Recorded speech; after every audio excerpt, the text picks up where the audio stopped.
The more I stare at the Baylor football roster, the more I think, can this team win a national championship perchance? This is Locked On Baylor. You are Locked On Baylor, your daily podcast on the Baylor Bears, part of the Locked On Podcast Network, your team every day.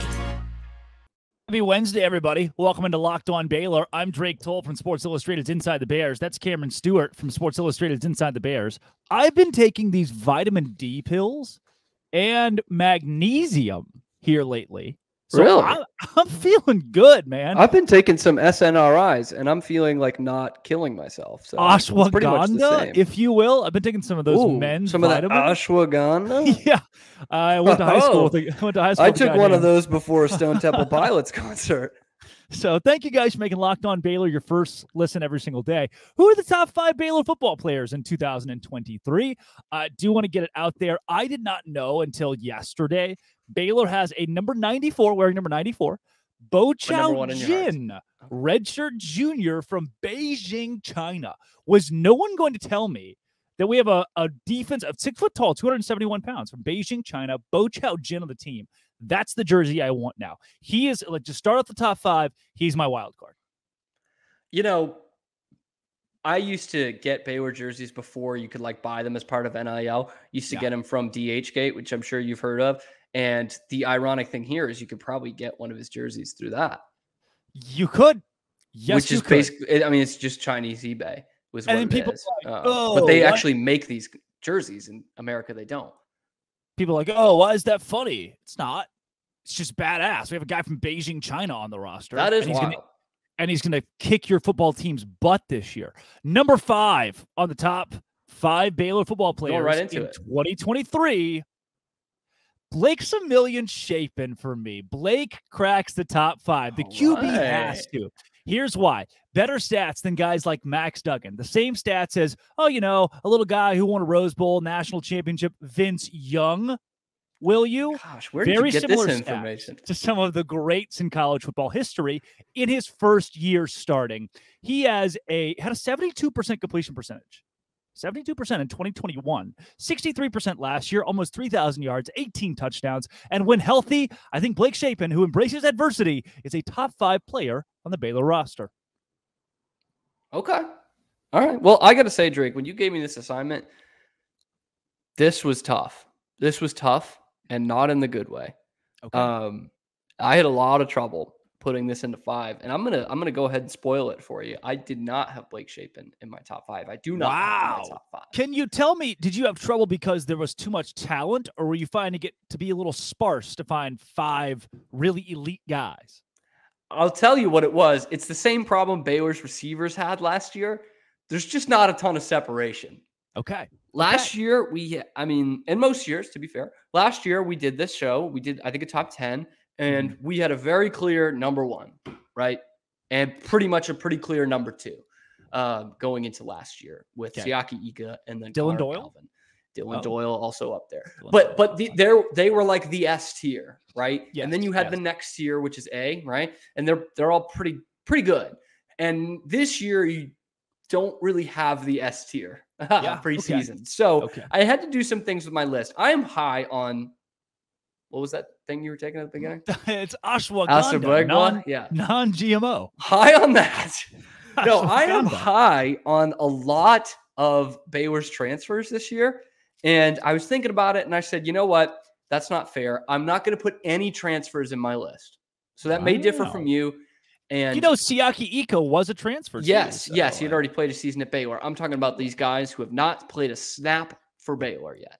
Such as Dominic Richardson, such as Barrington, either one of them, such as Mike Smith, who we've heard a lot about. The linebacker. Yes, from Liberty. High on him. Isaiah Dunson, the cornerback. He had some hype coming in. Sawyer Robertson wasn't going to make the list anyway, but he qualifies as the transfer.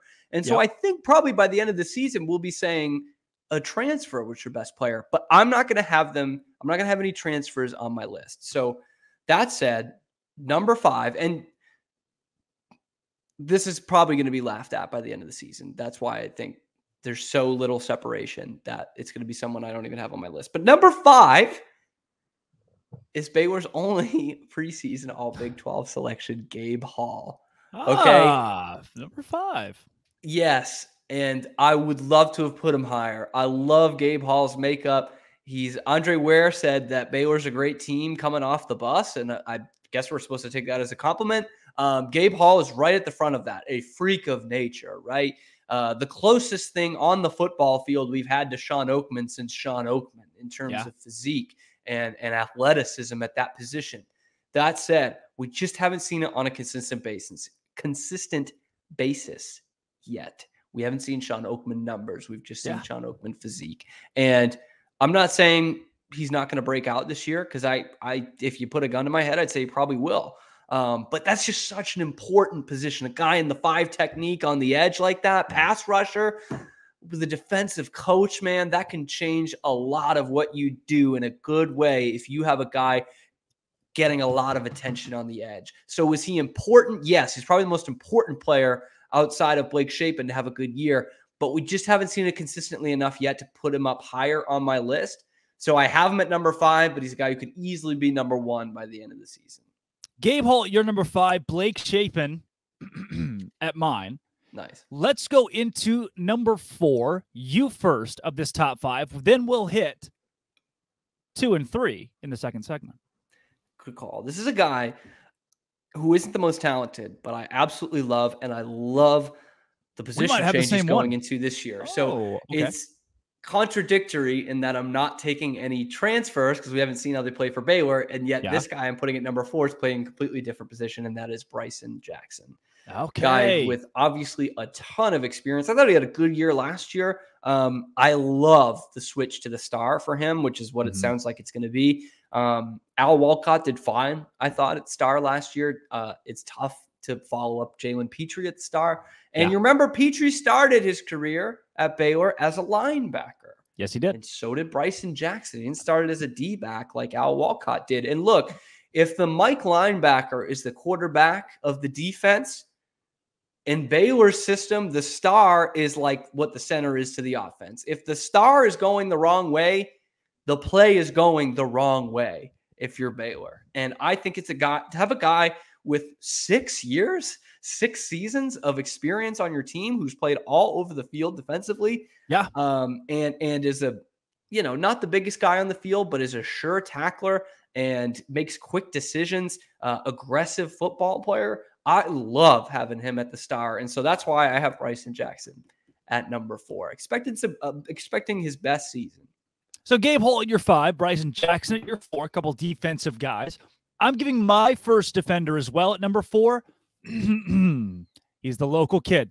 He's got the coolest father in the world, Tiberius John Franklin. Now, look, TJ Franklin's career statistics are not immaculate. He had 1.5 sacks last year, a regression from his 4 sacks in 2021 and 1 forced fumble. But what has he been the entire offseason?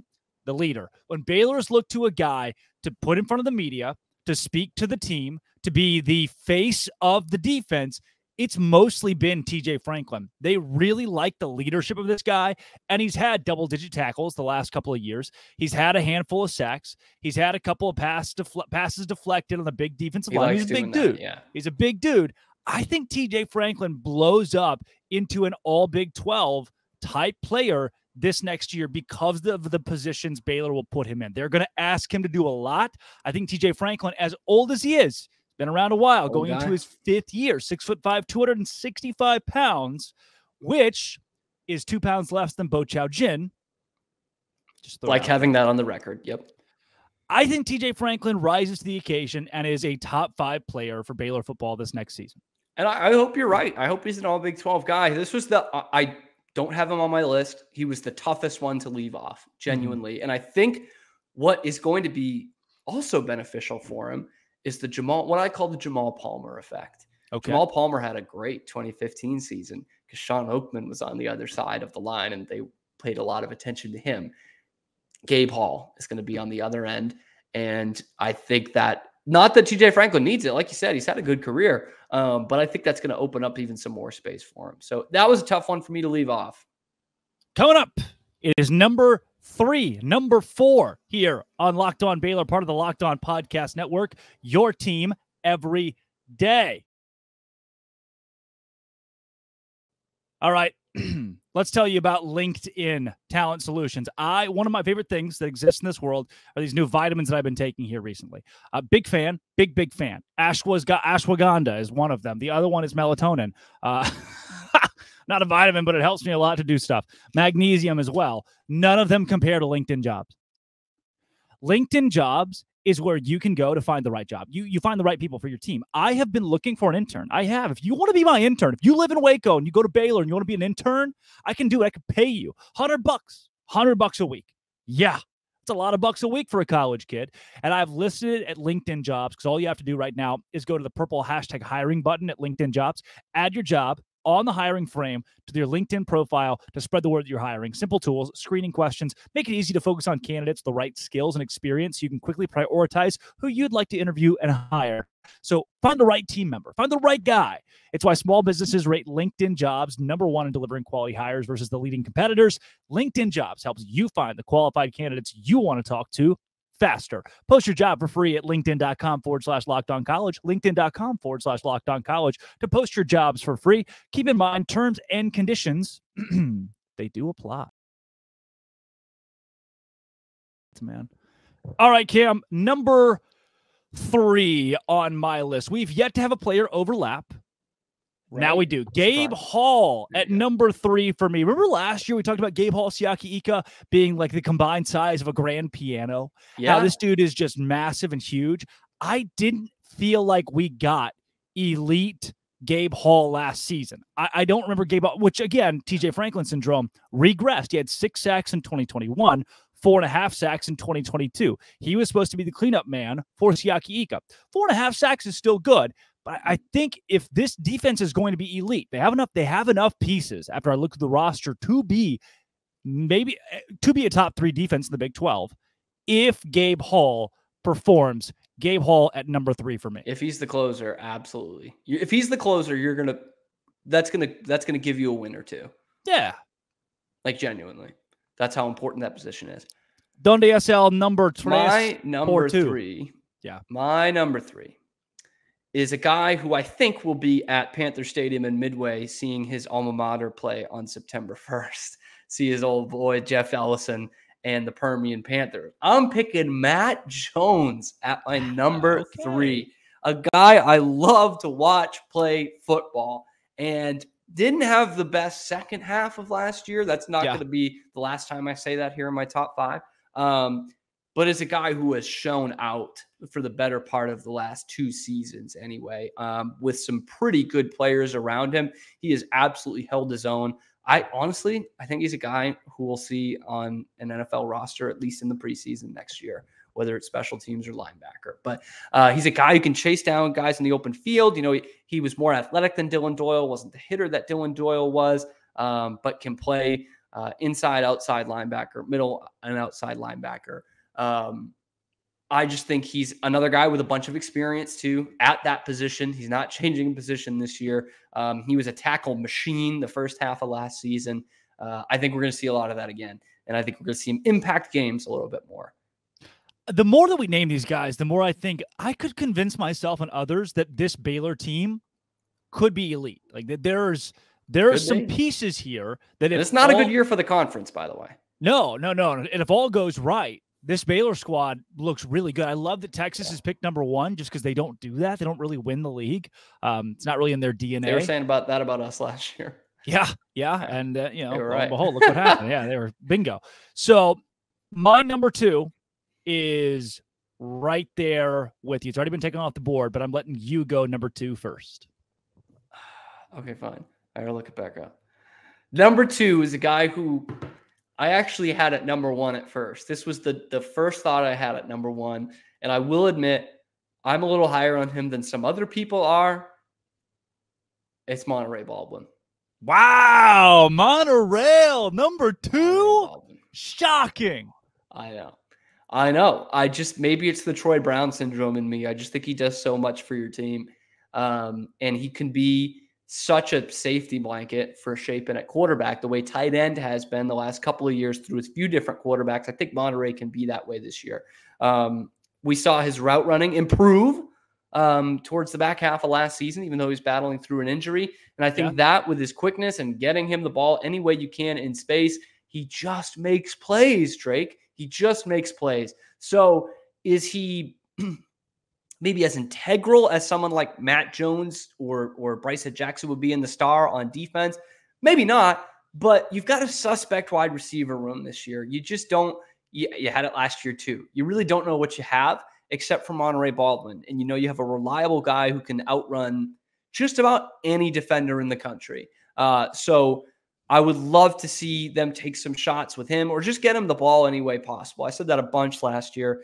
Dave talked about it because I asked the question. No big deal. How versatile he is and how much of a weapon he is takes so much pressure off the weaknesses in your offense. So love Monterey Baldwin. Monterey Baldwin, yeah.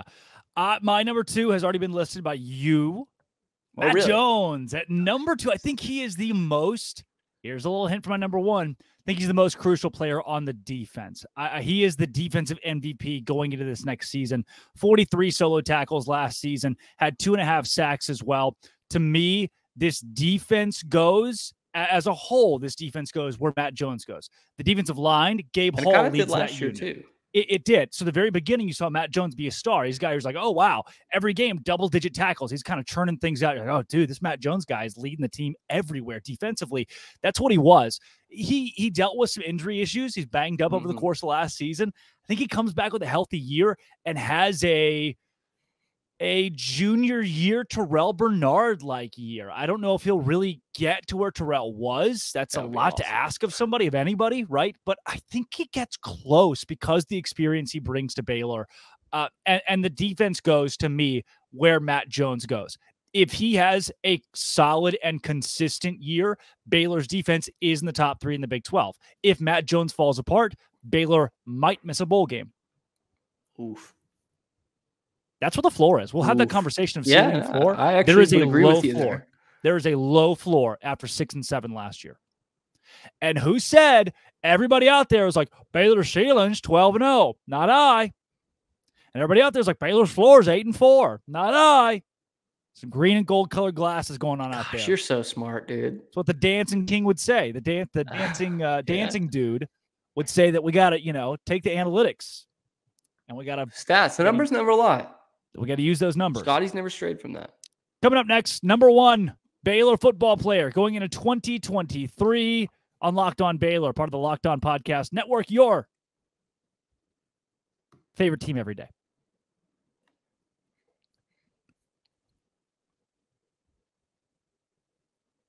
All right, number 1.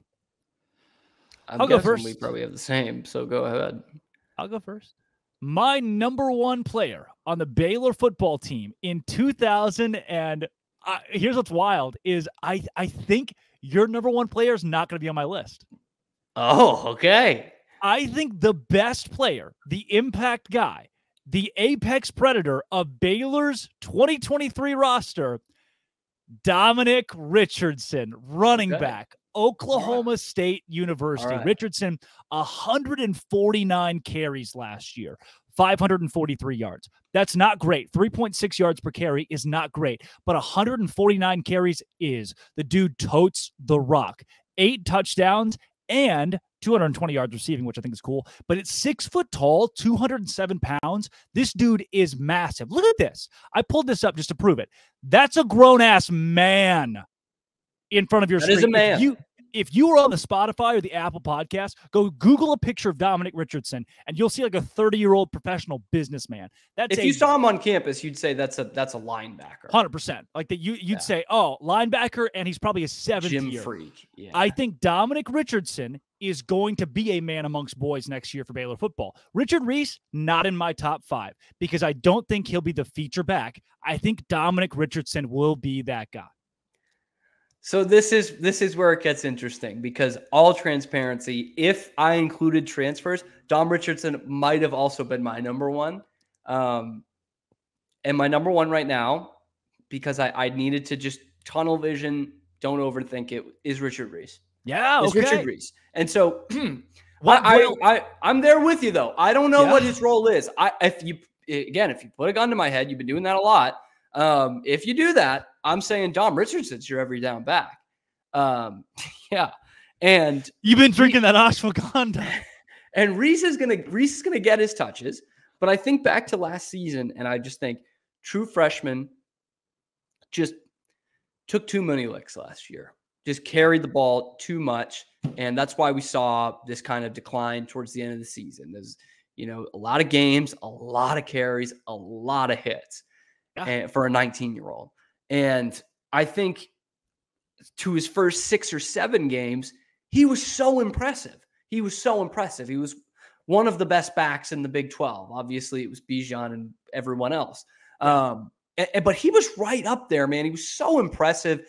He opened up a lot of things for them for, again, just an offense that was never really clicking on all cylinders. He was such a bright spot. And so it's weird to say this because he's my number one, but I agree with you in that I don't know that he's going to be your feature back, at least not every week, especially because of what Richardson can do in the passing game. And a guy with a little bit more experience, but I really do think it's going to be almost 50-50 in terms of carries and impact that these two backs are going to have. I think that's obviously going to be the focal point of Baylor's offense. Reese is going to probably, I think, have the best career of the guys that we've listed. Yeah. It might not be this year. That's just this, all Big 12 first team type of year. But the resume he put up that we all saw kind of out of nowhere, those first 6 or 7 games of the season, to me was enough to be like, don't overthink this. He has played in the system before. He's a guy who's going to still be an impact player no matter what. I have him at number 1. I think he's the best. Yeah, I like Richard Reese a lot. Part of me sees Jeff Grimes and Dave Aranda running him less. He will not get as many carries for this sure year as he did last year. Yeah. And it's almost going to be an apology year. Hey, we're sorry for making you do literally everything for the offense last season. They're going to dial it back. His production is going to struggle because of that. He's not going to put up the 14 touchdowns he had last year. Yeah, 14 touchdowns, almost 1,000 yards. I don't see that in the cards for Reese this year because they have Quaylon Jones, because they have Dominic Richardson. They're going to give Reese a break. We got a couple more minutes before we get out of here. And they have Bryson Washington, who could be a young star. I like him. Before we hit a break, Cam, who's your guy that you think could really jump off the page and surprise folks? I got to do some also receiving votes, which would, of course, be Shapen and Franklin, as well as, the transfers go without saying. And then the tight ends I really like. I've said it before. Drake Dabney when he comes back 100%. Jake Roberts. Kelsey Johnson. I'm a big Jake fan Roberts, too. Jake Roberts, too. Yeah. So none of those guys really were like standing out above all the rest of the players on the offense. So I don't have them in the top 5. And I don't even know if they're sleepers because I just expect them to be really solid. But the sleeper I have beating out Alfonso Allen is a guy who had some moments last year. Jackie Marshall. Size-wise, I don't know where he lines up, if he's on the line, where he lines up there and what technique. But he made some plays last year. He's a young guy, and I just think he fits in that mold to step in and make some plays this year. I don't know if he's an every passing down kind of guy or what, but I think Jackie Marshall is out there making an impact for you. Oh, my wild card, the guy who's going to impress, jump off the page, Alfonso Allen. Nice. Alfonso Allen. I truly believe he buds into a star that could be all Big 12 caliber as a really young guy still. True freshman last year who made an impact early on. I think Alfonso Allen steps up to be a young leader of the defense. Also, look at a lot of the content Baylor pumps out. It can be undervalued. He's at the forefront of it. He is the character of the defense. Team really likes him. I think he becomes a dude. And there's spots up for grabs, by the way. We have not mentioned a single other defensive back in all of this. So there's opportunities there in the defensive backfield. Well, here's when you say receiving votes. So my 5, go through your 5, your 1 through 5. All right. So 1 through 5, 1 was Richard Reese, 2 Monterey Baldwin, 3 Matt Jones, 4 Bryson Jackson, 5 Gabe Hall. 1 Dominic Richardson, 2 Matt Jones, 3 Gabe Hall, 4 TJ Franklin, 5 Blake Shapen. Here are players that I wrote down thinking, oh, yeah, you could probably make a reasonable case. Garmin Randolph. Yeah. He's Dabney, on my also receiving too. Yeah. Kelsey Johnson, Alfonso Allen, Jackie Marshall, Jordan Neighbors, Jake Roberts, Jack Stone, the kicker who I think will start this year, Cooper Lands, a sleeper on the defensive line, Richard Reese, Armani Winfield, Monterey Baldwin, Hal Presley. This team's kind of loaded. Isaiah Dunson, Keetron Jackson, You're talking Bryson yourself Jackson, into it, man. Carl Williams the fourth. Anyone? Clark Barrington, Campbell Barrington, Tate Williams, and Bo Chow Jin. I think this roster is one of the more underrated in the Big 12 right now. There are some names in there. Does this sound familiar? Does this sound like 2 years ago? Perchance. Which means that one we were like, yeah, we know Baylor sucked in 2020, 7-5. They had a really good defense, and they're bringing a lot of these guys back. I don't know. I feel good about that team. That turned out okay. And you had the home rotation of the schedule. Yes, which I'm now hook, line, and sinker for. I resisted that for a couple of years, but home rotation of the schedule. Yeah. And so this year, Baylor will inevitably win 12 games. Next year, they'll win like 5. But that's kind of the nature of the way the schedule's been built. Fun New Year's, though. And it's what this team has done now for the last. It's been a point of consistency. It's like, oh, yeah, yes, the good year. And all right, yeah, we rebuild for a year. I think the roster is a lot more loaded than we give it credit for, than I give it credit for. Reading those names off, I got a little tingly. You're going to need to take some of those pills. Could be the ashwagandha. Yeah. That got me a little tingly. But I got tingly. Is that NorCal? Ashwagandha? NorCal? it's just south of Rwanda. Thanks, everybody. It's not Colorado, the growing season. It's Locked on Baylor, your first listen every single day. That's Cameron Stewart. Go follow him on Twitter at RealCamStewart. We might have some things in the works, by the way. I might tweet. I'm announcing a new job soon. This has been, always will be, Locked On. I'm Stan Waco. Baylor. Thanks for making it your first listen every single day.